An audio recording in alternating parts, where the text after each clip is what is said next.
Well, hello, and thanks for joining me again.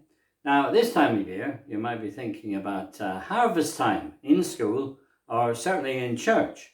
I brought something along today to try and help us think about that.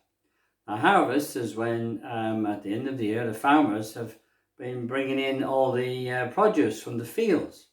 Now, when I was younger, I used to go with my father, and I would help him to bring in potatoes from the field. And we would dig them up and we'd put them in a big hole that would be protected, and we'd have them throughout the year.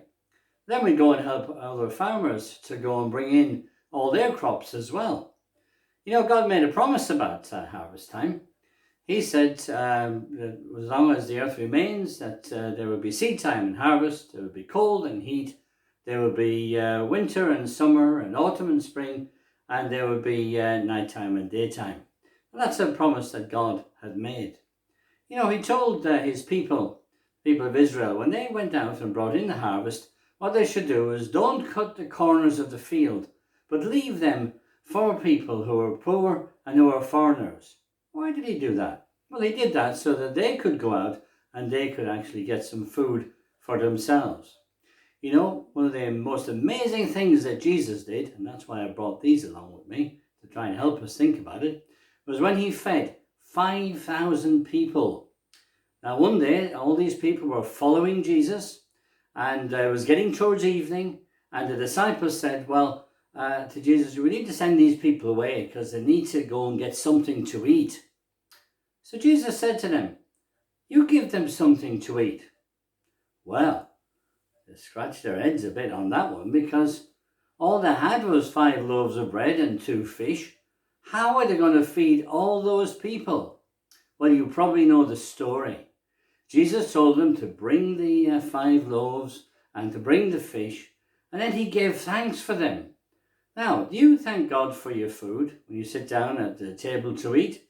It's a good habit to do that, because we remember that all our food comes from God, that he provides for us. Well, when the people sat down, Jesus told them to sit down, and then he started giving out the food. Now, this is where my cards come in. So, let's see how many cards I've got in my hand. Let's count them together. So, we've got 1, we've got 2, we've got 3, we've got 4, we've got 5, and we've got 6. Now, the food went out to the people. Like my cards, if I get rid of 1, get rid of 2, get rid of 3. So let's count and see how many I've got left. Because when Jesus was giving the food out, all those people were getting food, even though there was only 5 loaves and there was 2 fish. And the disciples couldn't understand it. So let's count. So we've got 1, we've got 2, we've got 3, we've got 4, we've got 5, and we've got 6. Okay, so, and the food kept going out. Like my cards, let's put them down. So if I get rid of that one, and then we have 2, you can count with me, and then we have 3. So, how many have I left? I shouldn't have any left, really, should I?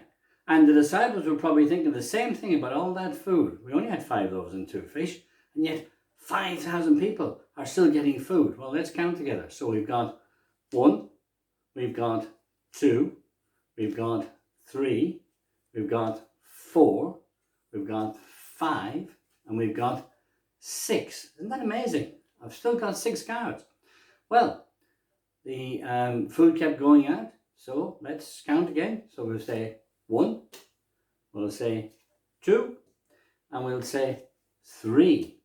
Now, you know, when all the people were fed and they weren't hungry anymore, they started collecting all the scraps that were around and putting them in baskets. How many do you think there were left? If you know the story, you probably know. It's in Luke chapter 9, looking from verse 12. Now, look at this. Let's count this together then. So we've got, if somebody get rid of 3, so we've got 1 here, we've got 2 there, we've got 3, we've got 4, we've got 5, and we've got 6. So when they brought all the scraps together, they had 12 baskets full. Now that's double what I have here. Now, what I've done is just a trick. But what Jesus did was a miracle. That was a most amazing miracle. But he was going to go and do something even more amazing. Because he was going to go, he was going to die on a cross for all the things that you and I have done wrong. For our wrong thoughts, our wrong actions, and our wrong words. I've got it the wrong way around, haven't I? You've heard it before, haven't you? Our wrong thoughts, let's say it with me if you like. Our wrong thoughts, our wrong words, and our wrong actions. Jesus died on the cross for all those things. And why did he do that? Because when he died on the cross, he was being punished for all the things that you and I have done wrong. Now, he never did anything wrong, and yet I said he was being punished. That's because for all those who follow and believe in him, it means when he died on the cross, he's able to forgive us for all the things that we've done wrong. Now, I found that out when I was younger, and I asked Jesus to forgive me for the things that I've done wrong, and that's the best thing that I ever did. And anybody who believes and wants to follow him can do exactly the same. So, this year, if you're thinking about harvest, let's remember to thank God for all the things that he has given us, for what he has done for us through Jesus who died on the cross for us. And maybe next time you sit down to have a meal, you might thank God for that meal, because everything comes from God.